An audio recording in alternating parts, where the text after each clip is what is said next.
Okay, so I just wanted to go over a chess game that I had previously a few days ago on the 27th of November. This game was against a close friend of mine. My current ELO rating at the time was 456 and my friend's was 231. I personally believe that these ELO ratings are quite inaccurate, but I think that's because we mainly just play against each other and we don't play many people over the website itself. But ELO ratings aside, I'm playing white and my friend's playing black. Now I usually play the London opener, to which I do in this game as well. But I would say that my opponent is also quite good at openings. Middle game, I would say we're pretty much equal in terms of skill level. It's just unfortunately at the end game, usually my opponent will make one move and it'll cost him the entire game. But to get to a point where one move costs you the entire game, it usually means on the rest of it, both players are relatively equal in terms of skill. I start the game with d4. My opponent mirrors. At this point, I'm thinking to bring my dark squared bishop out onto f4. Opponent brings out his knight to c6, threatening this pawn. I then choose to move my c2 pawn up. My opponent now has two central pawns in the middle of the board, to which I now move my dark squared bishop back. Pawn takes, I take back. Now my opponent brings out his dark squared bishop to check my king.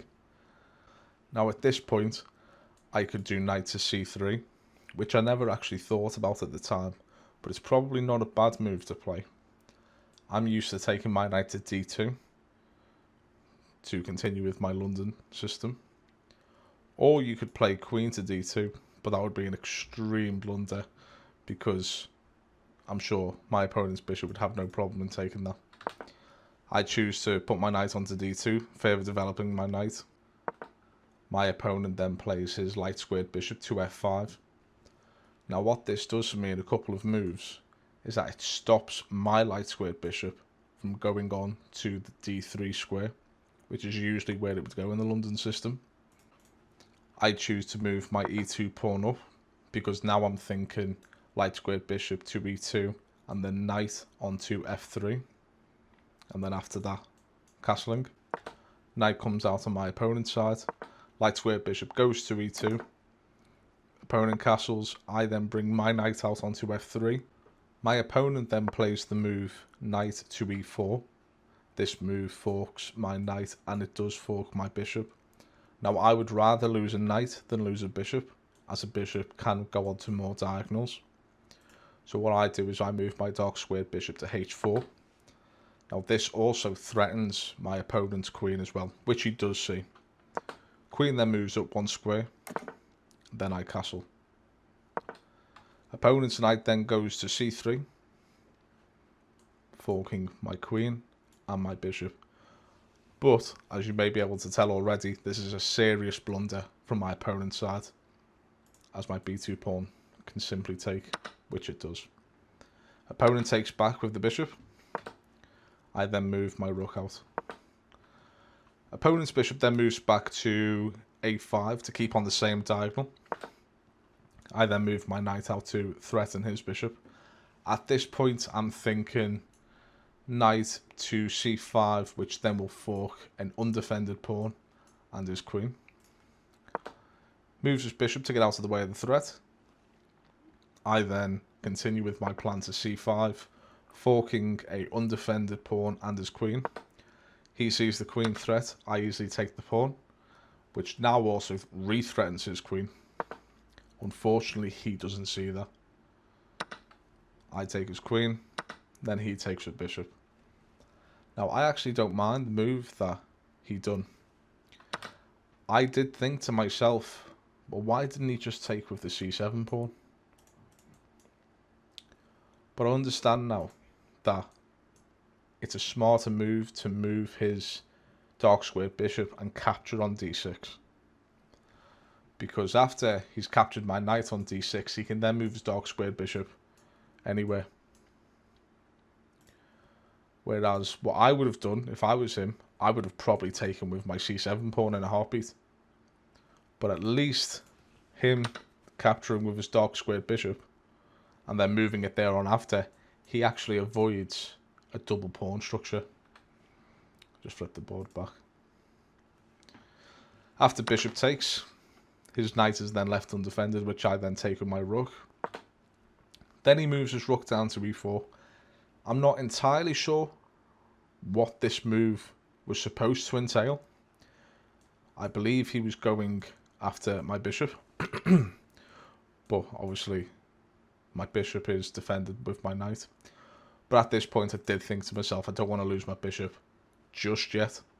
So I ended up moving my bishop back. Opponent then plays dark squared bishop to a3. Now I'm not too sure whether this was intentional, but this dark squared bishop is now stopping my queen from going to c1. At this point my plan was to move my queen to c1 in order to connect my queen to my rook, but now I can't do that. I then take the pawn which is left undefended, and then he moves his rook back up, which I believe was a small mistake, as his light squared bishop is in sight with the c8 square. This stops me from delivering a sneaky check, especially when I can move my queen to d2. Moves his rook to e6. Then I move my knight to go after the light squared bishop. Light squared bishop then moves but stays on the same diagonal, so I can't go onto the d2 square. At this point I'm thinking to move my light squared bishop to d3.